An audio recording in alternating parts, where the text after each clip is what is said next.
स्वप्न मन के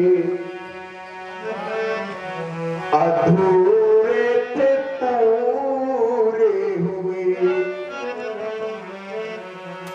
कल्पना को भला और क्या चाहिए,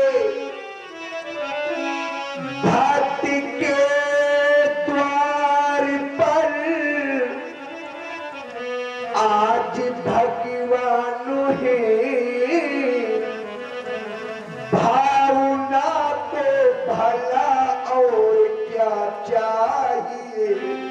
सीरत ध्वज का कोटि सहस्त्र प्रणाम। सीरत ध्वज कह रहा है व्यास जी, समझ लेना कि उसी का जीवन परमार्थ के लिए लग गया, क्योंकि 4 दिनों की अरे प्रीत जगत में 4 दिनों के नाते हैं, और पलकों के पर्दे पड़ते ही, पलकों के पर्दे पड़ते ही सब नाते मिट जाते हैं।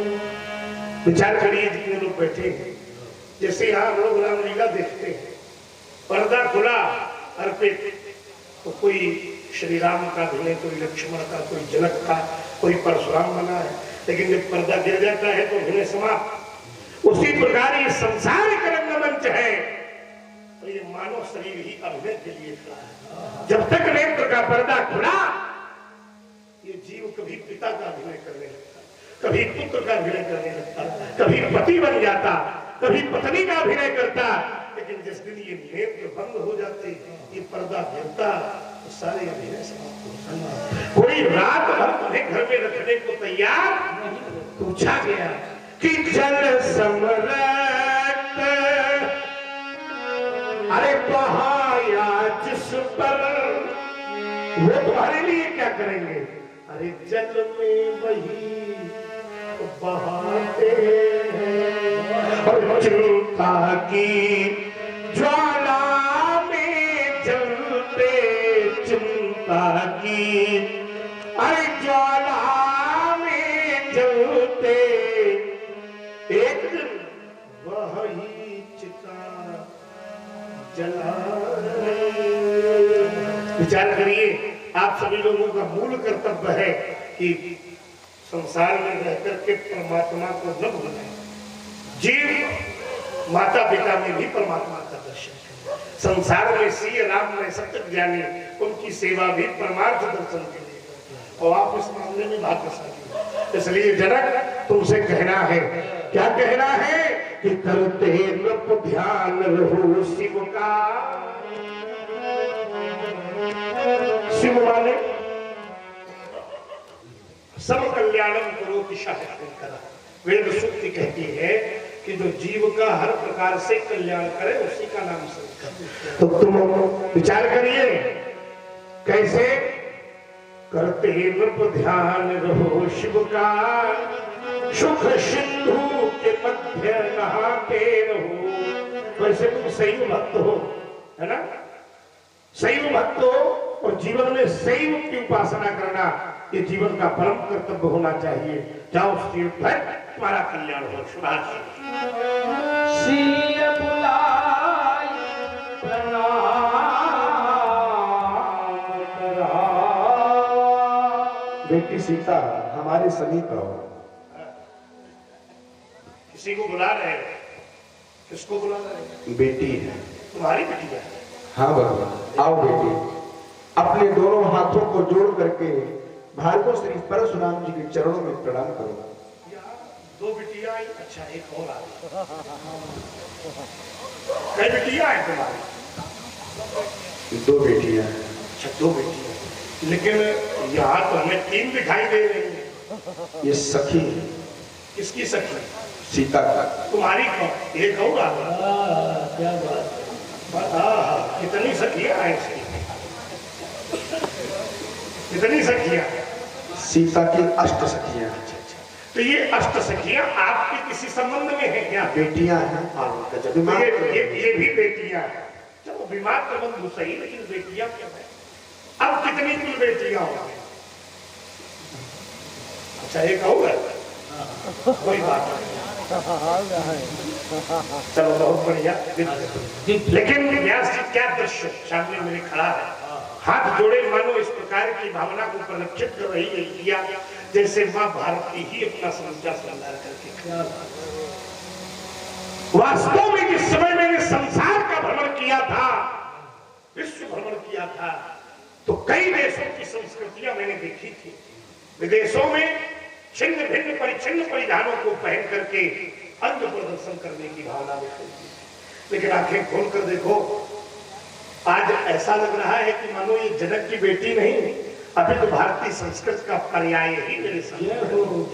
क्योंकि जिस समय भारत की बेटी कभी श्रृंगार करेगी तो अंग प्रदर्शन नहीं करेगी, उसके तल पर साधना की साड़ी पड़ी होगी, दया का पट्टा उड़ा होगा, आंखों में करुणा का काजल लगा होगा, पवित्रता की पायल पहनी होगी, कर्मों का कर्णफूल होगा, मानवता की मांग पर शीतलता का सिंदूर भरा होगा, और हसमुखता के होठ पर अगर लाज की रानी लगी हो तो समझ लेना कि खड़ी होने वाली नारी केवल भारतीय ही हो सकती। क्या बात है, क्या बात है।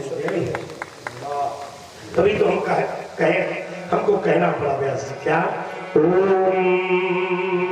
एक संदेशा भी देना चाहते कि देविया देश की जाग जाए अगर, तो युग स्वयं ही बदलता चला जाएगा। पत्निया सादगी, ये वो पावन धरती है, ये वो पवित्र भूमि है। जब जब इस देश की पत्नी ने कभी सादगी को साधा तो मित्र वो अनुसुईया बन गई, और चित्रकूट की छठवारों पर उसने गंगा नदी को प्रकट कर दिया था। एक बार मेरे देश की इसी पत्नी ने सावित्री का रूप धारण कर लिया और ब्रह्मा के नियम को बदल दिया। एक बार तो यमराज से लड़ गई और अपने पति के प्राणों को खींच कर वापस ले गया। पत्निया सादगी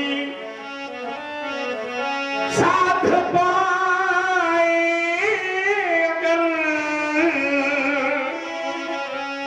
तो ये पति स्वयं ही संभलता चला। राजा जनक, केवल इसे तुम्हारी बिटिया कह देना इसका परिचय पूरा नहीं हो सकता। ऐसा लगता है कि मानो माता गौरा नहीं, लक्ष्मी नहीं, भीड़ा पानी नहीं, माता अरुंधति नहीं, कुसुमांडा नहीं, ऐसा लग रहा है कि मानो मेरी मैया भुवनेश्वरी ही मेरे सामने समूचा श्रृंगार करके खड़ी हो गई। भूपति तुम्हारे भवन भगीरथ, गंगा सी लहराती, कौन बालिका यह चली आ रही। देखो यह मंद मंद मुस्कुराती, ये जाई हुई बालिका नहीं है, जाई वाले जन्म में। बार बार हृदय कहता है कि जनक में लगता है इसको कहीं से पाई है। वाह, अगर पाई है तो कहां से पाई? शीघ्रतम बदल। कौन है ये बालिका? इसका पूर्ण परिचय केवल तुम्हारी बिटिया कह देना, इस बालिका का पूर्ण परिचय नहीं होगा। बताओ कौन है ये बालिका? भगवान राजन। एक समय मैं संभल ग्राम के निकट पुंडरीक क्षेत्र में यज्ञ कार्य के निमित्त हल कर्षण करने के लिए उद्यत हुआ। तथा शीरध्वजो यज्ञार्थम कर्षतो महीन सीता शिराकृतो जाता तस्मात् शीरध्वजा स्मृता। यज्ञ भूमि विशुद्धार्थम कर्षतो लांग लेन में सीता मुखात संपन्ना कन्या शुभ लक्षणा। सुने देवता, सुना महाराज।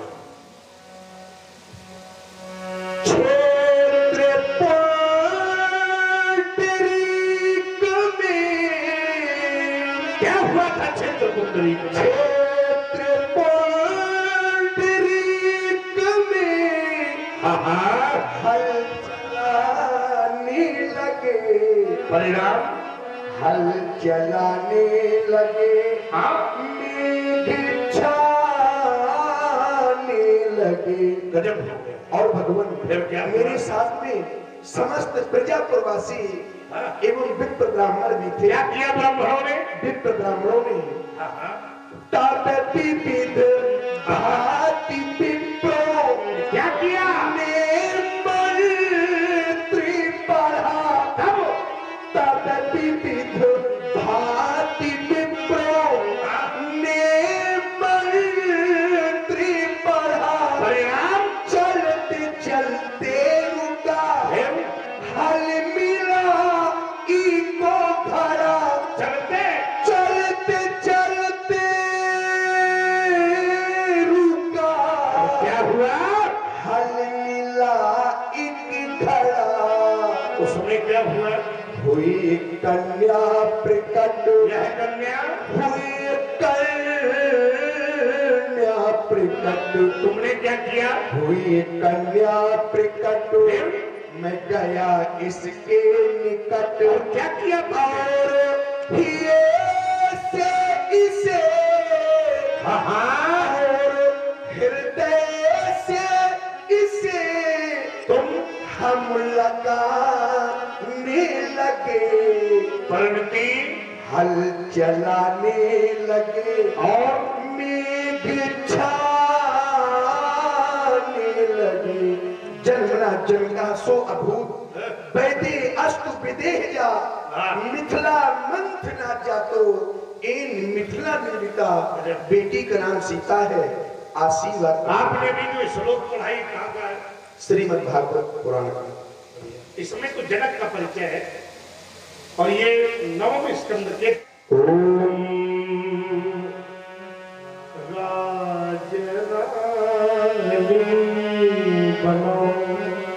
हमारा आशीर्वाद है। महारानी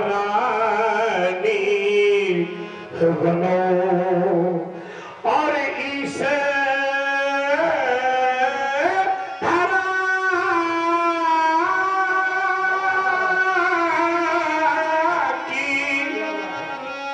सुभग सुभग कहानी बनो राज रानी बनो महारानी बनो।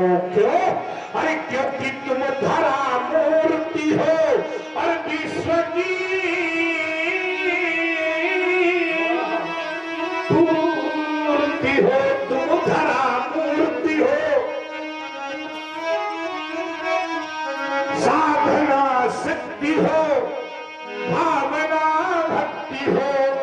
साधना शक्ति हो और भावना भक्ति हो। गुण की खानी बनो दयादानी शुभम कल्याण। बिटिया, इस बेटी का क्या नाम है? चारुशिला अष्टाविधि सख्यो मुख्या, जानज्ञा करुणा निधि। ये मुख्य सखी, मुख्य सखी। लेकिन ये रंग ठीक नहीं पहने। चतुर है और सनातन में इस रंग का कोई महत्व नहीं। ये प्रसंग है क्या?